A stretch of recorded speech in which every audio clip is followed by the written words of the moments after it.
Hi ಕನ್ನಡವಾದ YouTube ಚಾನಲ್ಗೆಲ್ಲ ವಿದ್ಯಾರ್ಥಿನಿಯರಿಗೆ ಮಕ್ಕಳಿಗೆ ಸ್ವಾಗತನ ಕೂಡ ತಿಳಿಸ್ತಾ ಇದೆ. ಮೊಟ್ಟ ಮೊದಲ ಬಾರಿಗೆ ಕರ್ನಾಟಕ ರಾಜ್ಯದ ಶಿಕ್ಷಣ ಇಲಾಖೆ ಕಡೆಯಿಂದ ಒಂದು ಮಹತ್ವದ ಹೆಜ್ಜೆ ಅಂತ ಹೇಳ್ಬೋದಾಗಿರುವಂಥದ್ದು. ಇದೇ ಮೊದಲ ಬಾರಿಗೆ ಈ ನಿರ್ಧಾರವನ್ನು ತೆಗೆದುಕೊಳ್ಳಲಾಗಿದೆ ಅಂತ ಶಿಕ್ಷಣ ಸಚಿವರಾಗಿರ್ತಕ್ಕಂಥ ಮಧು ಬಂಗಾರಪ್ಪನವರು ಘೋಷಣೆ ಕೂಡ ಮಾಡಿರುವಂಥದ್ದಾಗಿರುತ್ತೆ. ಸೆಕೆಂಡ್ PUC ವಿದ್ಯಾರ್ಥಿಗಳಾಗಿರ್ಬೋದು, SLC ವಿದ್ಯಾರ್ಥಿಗಳಿಗೆ ಸಂಬಂಧಪಟ್ಟಂತೆ ಒಂದು ಬೈಕ್ ಮಾಹಿತಿಯನ್ನು ಕೊಟ್ಟಿದ್ದಾರೆ ಅಂತ ಹೇಳ್ಬೋದು. ಸೆಕೆಂಡ್ PUC ವಿದ್ಯಾರ್ಥಿಗಳಿಗೆ ಸಂಬಂಧಪಟ್ಟಂತೆ ಕಂಪ್ಲೀಟಾಗಿ ವಿಡಿಯೋದಲ್ಲಿ ಮಾಹಿತಿನ ತಿಳಿಸ್ತಾ ಇದ್ದು, ಹೆಚ್ಚುವರಿ ಅಪ್ಡೇಟ್ಸ್ ಇನ್ಫಾರ್ಮೇಷನ್ ಮಾಹಿತಿನ ಪರೀಕ್ಷೆ ಆಗಿರ್ಬೋದು, ಪರೀಕ್ಷೆ 1, 2, 3 ಆಗಿರ್ಬೋದು, ರಿಸಲ್ಟ್ಗಳಿಗೆ ಸಂಬಂಧಪಟ್ಟಂತೆ ಇತರ ಎಲ್ಲ ಒಂದು ಮಾಹಿತಿಗಳನ್ನು ಪಡ್ಕೊಳ್ಳೋದಕ್ಕೆ ಕನ್ನಡವಾದ ಯೂಟ್ಯೂಬ್ ಚಾನಲ್ಗೆ ಇನ್ನೂ ಸಬ್ಸ್ಕ್ರೈಬ್ ಆಗದ ಹೊಸದಾಗಿ ವಿಡಿಯೋ ನೋಡ್ತಿರುವಂಥ ಮಕ್ಕಳು ಚಾನಲ್ಗೆ ಸಬ್ಸ್ಕ್ರೈಬ್ ಆಗಬಹುದು, ಬೆಲ್ ಐಕಾನ್ ಕ್ಲಿಕ್ ಮಾಡೋದು ಉಚಿತ ಕೂಡ ಆಗಿರುತ್ತೆ ಇದು.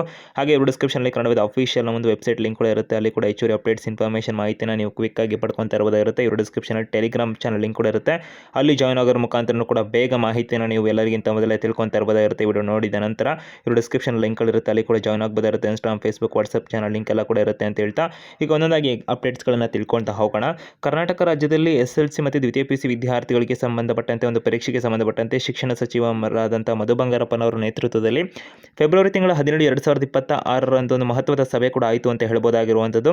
ಆ ಸಭೆಯ ಬಳಿಕ ಒಂದು ಪ್ರಮುಖ ಅಪ್ಡೇಟ್ಸ್ಗಳನ್ನು ಶಿಕ್ಷಣ ಇಲಾಖೆ ಕಡೆಯಿಂದ ಹೊರಬಿಟ್ಟಿರುವಂಥದ್ದಾಗಿರುತ್ತೆ. ಪ್ರಕಟಣೆಯನ್ನು ಕೂಡ ಒಂದು ಕಟ್ಟುನಿಟ್ಟಿನ ಕ್ರಮಗಳೆಲ್ಲ ತಗೊಂಡಿದ್ದಾರೆ.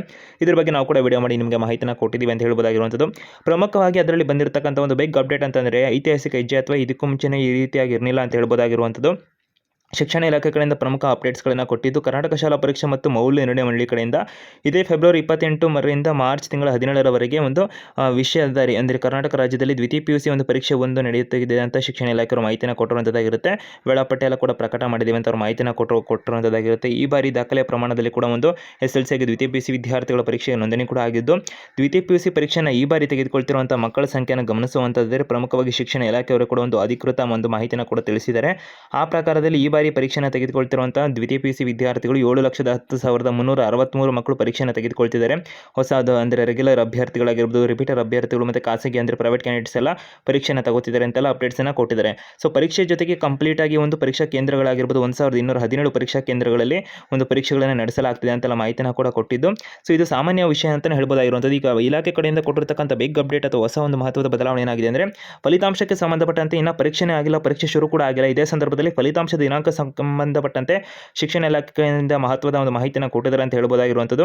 ಯಾವಾಗಲೂ ಕೂಡ ಪರೀಕ್ಷೆ ಆದ ನಂತರದಲ್ಲಿ ರಿಸಲ್ಟ್ಗೆ ಸಂಬಂಧಪಟ್ಟಂತೆ ವ್ಯಾಲ್ಯೂಯೇಷನ್ ಕಂಪ್ಲೀಟ್ ಆಗಿ ಅದು ಡಿಜಿಟಲೀಕರಣ ಆಗಿ ನಂತರದಲ್ಲಿ ರಿಸಲ್ಟ್ಗೆ ಸಂಬಂಧಪಟ್ಟಂತೆ ಮಾಹಿತಿಗಳನ್ನು ಹೊರ ಹಾಕ್ತಿದ್ರು. ಆದರೆ ಈಗ ಫಲಿತಾಂಶವನ್ನು ರಿಸಲ್ಟ್ಗೆ ಅಂದರೆ ವಿದ್ಯಾರ್ಥಿಗಳಿಗೆ ಪರೀಕ್ಷೆ ನಡೆಯೋದಕ್ಕೆ ಮುಂಚೆನೇ ಕೂಡ ಮಾಹಿತಿನ ತಿಳಿಸಿರುವಂಥದ್ದಾಗಿರುತ್ತೆ. ಇದಕ್ಕೆ ಸಂಬಂಧಪಟ್ಟಂತೆ ಶಿಕ್ಷಣ ಇಲಾಖೆಯವರು ಕೂಡ ಮಾಹಿತಿನ ಕೊಟ್ಟಿದ್ದು, ಈ ಬಾರಿ ಒಂದು ವಿದ್ಯಾರ್ಥಿಗಳಿಗೆ ಬೇಗನೆ ಅಂದರೆ ಪರೀಕ್ಷೆ 1 ಆಗಿರ್ಬೋದು, 2, 3 ಪರೀಕ್ಷೆ ಮಾಡ್ತೀವಿ ಅಂತ ಅವರು ಮಾಹಿತಿನ ಕೊಟ್ಟಿರೋದ್ರಿಂದ ಯಾವುದೇ ರೀತಿಯಾಗಿ 2ನೇ ಪರೀಕ್ಷೆ ಮತ್ತು 3ನೇ ಪರೀಕ್ಷೆಗೆ ಸಮಸ್ಯೆ ಆಗಬಾರ್ದು ನಿಟ್ಟಿನಲ್ಲಿ ಬೇಗನೆ ಒಂದು ಪರೀಕ್ಷೆ 1 ಮತ್ತು 2ಕ್ಕೆ ಸಂಬಂಧಪಟ್ಟಂತೆ ಸಂಭವನೀಯವಾದಂಥ ಫಲಿತಾಂಶ ದಿನಾಂಕವನ್ನು ಕೂಡ ಪ್ರಕಟಿಸಲಾಗಿದೆ ಅಂತ ಮಾಹಿತಿನ ಕೊಟ್ಟಿದ್ದಾರೆ. ಸಾಧ್ಯವಾದಷ್ಟು ಇದನ್ನೇ ಕೂಡ ಆ ದಿನಾಂಕದಲ್ಲಿ ಫಲಿತಾಂಶವನ್ನು ಪ್ರಕಟ ಮಾಡೋದಕ್ಕೆ ಪ್ರಯತ್ನ ಪಡ್ತೀವಿ ಅಂತ ಮಾಹಿತಿನ ಕೊಟ್ಟಿದ್ದಾರೆ. ಸೊ ಅದು ತಡ ಆದಂಥ ಸಂದರ್ಭದಲ್ಲಿ ಮುಂದಿನ ದಿನಾಂಕವನ್ನು ಕೂಡ ಎಲ್ಲ ಅಪ್ಡೇಟನ್ನು ಇಲಾಖೆಯವರು ಕೂಡ ಒತ್ತೀವಿ ಅಂತೆಲ್ಲ ಮಾಹಿತಿನ ಕೂಡ ತಿಳಿಸಿರುವಂಥದ್ದಾಗಿರುತ್ತೆ. ಸದ್ಯಕ್ಕೆ ಅದನ್ನೇ ಕೂಡ ಫಾಲೋ ಮಾಡ್ತೀವಿ. ಆ ನಿಟ್ಟಿನಲ್ಲಿ ವ್ಯಾಲ್ಯೂಯೇಷನ್ ಆಗಿರ್ಬೋದು, ಡಿಜಿಟಲೀಕರಣ ಆಗಿರ್ಬೋದು ಎಲ್ಲವೂ ಕೂಡ ಮಾಡಲಾಗ್ತದೆ ಅಂತ ಮಾಹಿತಿನ ಕೊಟ್ಟಿದ್ದಾರೆ. ಸದ್ಯಕ್ಕೆ ಇರುವಂಥ ಮಾಹಿತಿಗಳ ಪ್ರಕಾರ ಸೆಕೆಂಡ್ PUC ಎಕ್ಸಾಮ್ನ ಬರೆದಂಥ ಅಭ್ಯರ್ಥಿಗಳು ಅಥವಾ ಮಕ್ಕಳ ಒಂದು ಪರೀಕ್ಷೆ ಏನಿದೆಯಲ್ಲ, ಪರೀಕ್ಷೆ 1ಕ್ಕೆ ಸಂಬಂಧಪಟ್ಟಂತೆ ಇಲಾಖೆಯವರು ಕೊಟ್ಟಿರುವಂಥ ದಿನಾಂಕ ಏನಿದೆಯಲ್ಲ, ಫೆಬ್ರವರಿ ಅಂದರೆ ವಿದ್ಯಾರ್ಥಿಗಳಿಗೆ ಫೆಬ್ರವರಿ ತಿಂಗಳ 28ರಿಂದ ಪರೀಕ್ಷೆ ಶುರುವಾಗಿ ಮಾರ್ಚ್ 17, 2026 ತನಕ ಪರೀಕ್ಷೆ ನಡೆದರೆ, ಈ ಒಂದು ಪರೀಕ್ಷೆ ಮುಕ್ತಾಯದ ನಂತರದಲ್ಲಿ ವ್ಯಾಲ್ಯೂಯೇಷನ್ ಎಲ್ಲ ಮುಗಿಸಿ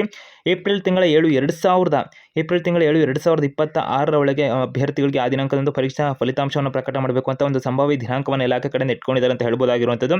ಆಲ್ಮೋಸ್ಟ್ ಅಭ್ಯರ್ಥಿಗಳಿಗೆ ಪರೀಕ್ಷೆ ಕಂಪ್ಲೀಟ್ ಆದ 20 ದಿನದ ಒಳಗಡೆ ರಿಸಲ್ಟನ್ನು ಕೊಡುವಂಥ ಒಂದು ಗುರಿಯನ್ನು ಇಲಾಖೆಯವರು ಹೊಂದಿದ್ದಾರೆ ಅಂತ ಹೇಳ್ಬೋದಾಗಿರುವಂಥದ್ದು. ನಂತರದಲ್ಲಿ ಒಂದು ಪರೀಕ್ಷೆ 2ಕ್ಕೆ ಸಂಬಂಧಪಟ್ಟಂತೆ ಅವರು ಮಾಹಿತಿನ ಕೊಟ್ಟು ಏಪ್ರಿಲ್ 25ರಿಂದ ಒಂದು ಮೇ ತಿಂಗಳ 9, 2026 ತನಕ ಆ ಒಂದು ಪರೀಕ್ಷೆ ನಡೆಸಬೇಕು ಅಂತ ಮಾಹಿತಿನ ಇಟ್ಕೊಂಡಿದ್ದೀವಿ ಅಂತ ಮಾಹಿತಿನ ಕೊಟ್ಟಿದ್ದಾರೆ. ನಂತರದಲ್ಲಿ ಅದರ ರಿಸಲ್ಟನ್ನು ಕೂಡ ಒಂದು ಮಾಹಿತಿನ ಕೂಡ ಕೊಟ್ಟಿದ್ದಾರೆ. ಮೇ ತಿಂಗಳ 22, 2026ಕ್ಕೆ ಇದರ ಒಂದು ರಿಸಲ್ಟನ್ನು ಕೊಡಬೇಕಂತ ಒಂದು ಗುರಿಯನ್ನು ಹೊಂದಿದ್ದೀವಿ ಅಂತೆಲ್ಲ ಮಾಹಿತಿನ ಕೊಟ್ಟಿದ್ದಾರೆ.